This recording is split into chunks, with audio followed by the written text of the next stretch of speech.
موت تو انتقال دیتی ہے، موت فنا تھوڑی کرتی ہے. موت تو انتقال دیتی ہے. جیسے آپ زمین انتقال کرتے ہیں، زمین مر جاتی ہے کیا؟ نہیں، کسی اور کے حصے میں آ جاتی ہے. ایسی ہے نا، منتقل ہو گئی، کسی اور کو دے دی، زمین ختم ہو گئی. نہیں، انسان بھی انتقال کرتا ہے، منتقل ہوتا ہے. موت فنا نہیں ہے، موت منتقل. اب یہ آپ کی چوائس ہے، آپ منتقل کہاں ہونا چاہتے ہیں. اب آپ کی مرضی ہے، آپ کہاں منتقل ہونا چاہتے ہیں، ادھر یا ادھر. منتقل تو ہونا ہے، کہاں ہوں گے منتقل؟ وہ کریم ابن کریم ہے. اللہ اکبر.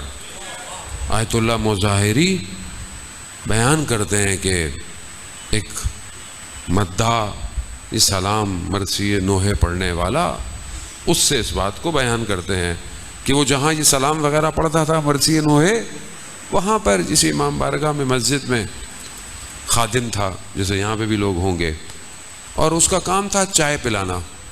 چائے پلاتا تھا، مجلس میں چائے پلاتا. آپ کو پتہ ہے عراق ایران کا کلچر، کوئی بھی آئے تو چائے پلاتے رہتے ہیں. چائے پلانا تھا. اس کا انتقال ہو گیا.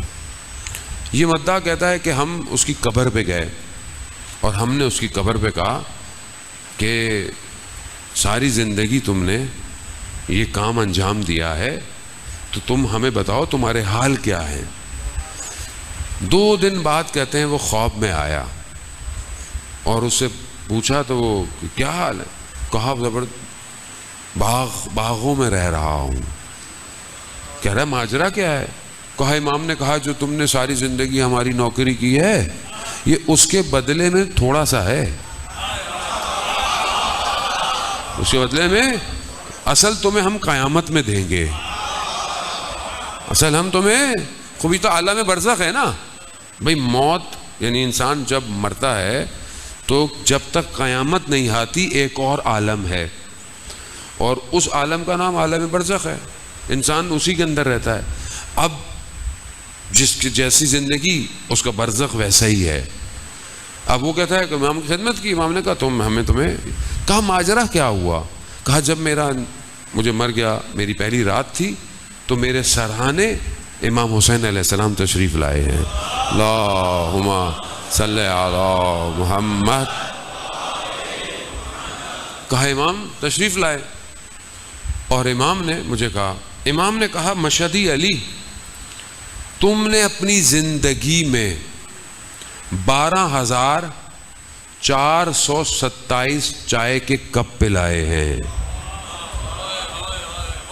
12,427 کپ پلائے ہیں، ہم یہ تمہیں اس کے بدلے میں دے رہے ہیں. رونے لگ گیا. امام نے کہا رو کیوں رہے ہو؟ کیا کم دیا ہم نے تمہیں؟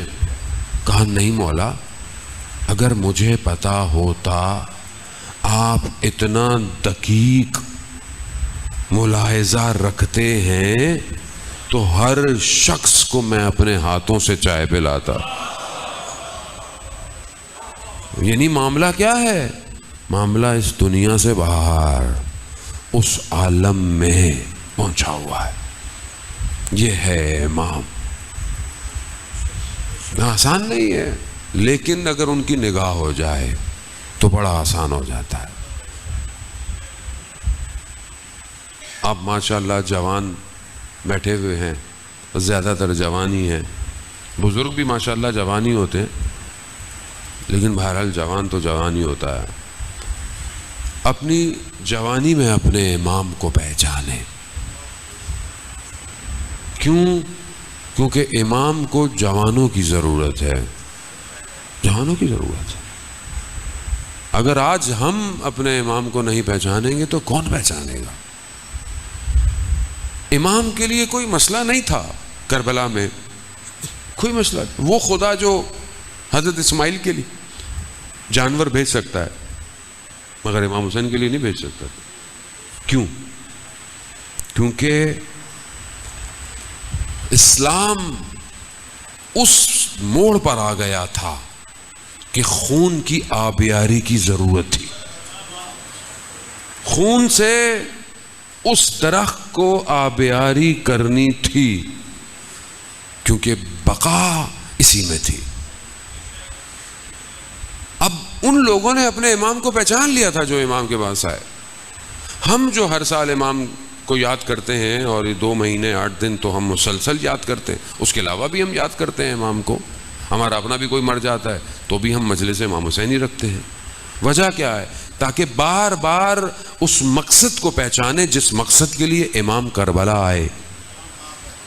امام کے مقابلے میں کون ہے اس کو پہچانے. امام کے مقابلے میں کون آیا ہے؟ امام کے مقابلے میں کیا کوئی شخص تھا یا کچھ لوگ تھے؟ امام کے مقابلے میں پورا سسٹم تھا. اس سسٹم کو پہچانے کہ امام کیوں اس کے مقابلے میں کھڑے ہوئے, یا امام کو کیا ضرورت تھی. اور امام مدینہ میں رہتے, کیا مسئلہ تھا امام کو؟ ان کو بھی یہی مسئلہ نہیں تھا. اگر وہ کہتے کہ وہ بیعت کر لو, امام رہتے مدینہ میں, کیوں امام نے مدینہ چھوڑا؟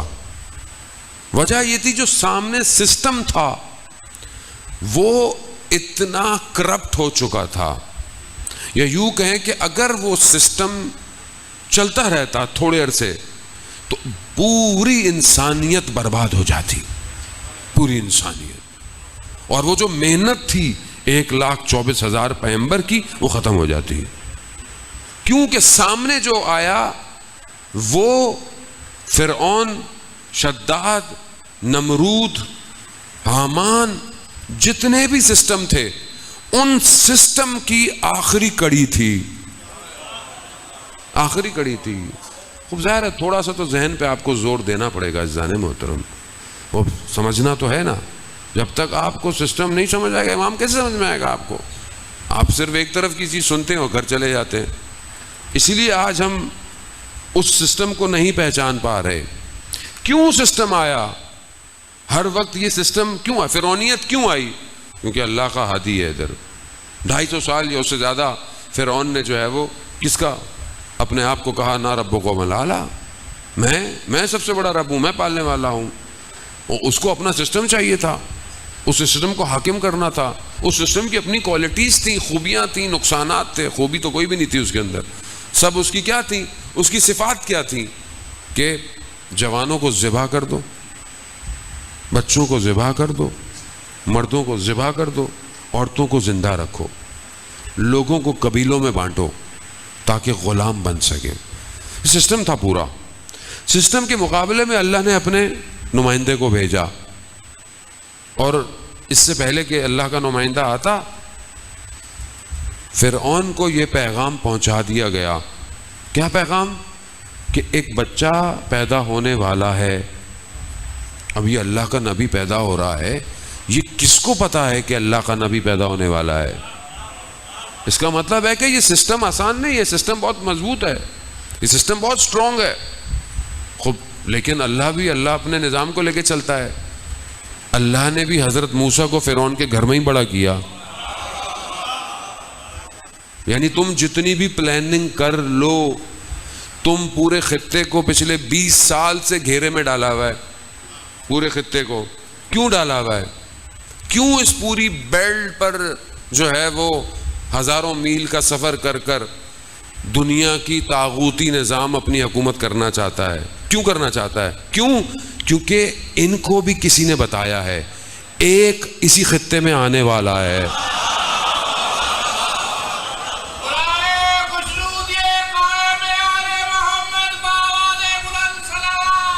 اللہم صلی علی محمد. $1 ٹریلین, $300 ملین پر ڈے طاغوت نے یہ ہمارے ہمسائے ملک میں خرچ کیے اتنے سال. $300 ملین پر ڈے. یہ اپنے طریقے سے آئے تھے. کیوں؟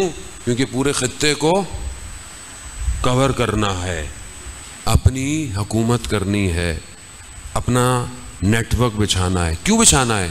کیونکہ ان کو بھی کسی نے بتایا ہے کہ وہ جس کا یہ بہت دنوں سے انتظار کر رہے ہیں نا, وہ یہیں آئے گا. لیکن اب انہیں کیا پتا, اس ایک کے چاہنے والے ہیں. انہوں نے ایسا مار کے بھگایا ہے نا کہ آئندہ اب ہوتے ہیں کہ ابھی تو وہ آیا نہیں، یہ اتنے طاقتور ہو گئے ہیں، وہ آئے گا تو یہ کتنے طاقتور ہو جائیں گے. وہ ابھی آیا نہیں، وہ ظاہر ہے یہ تو پرانے زمانے کے لوگوں نے ہمارے ذہنوں میں خام خواہ ڈالا ہوا تھا. اب ہاتھ پہ ہاتھ رکھ کے بیٹھے رہو، امام آئیں گے خود ہی ٹھیک ہو جائے گا. ایسی کوئی کہانی نہیں ہے، ہاتھ پہ ہاتھ رکھ کے نہیں بیٹھو.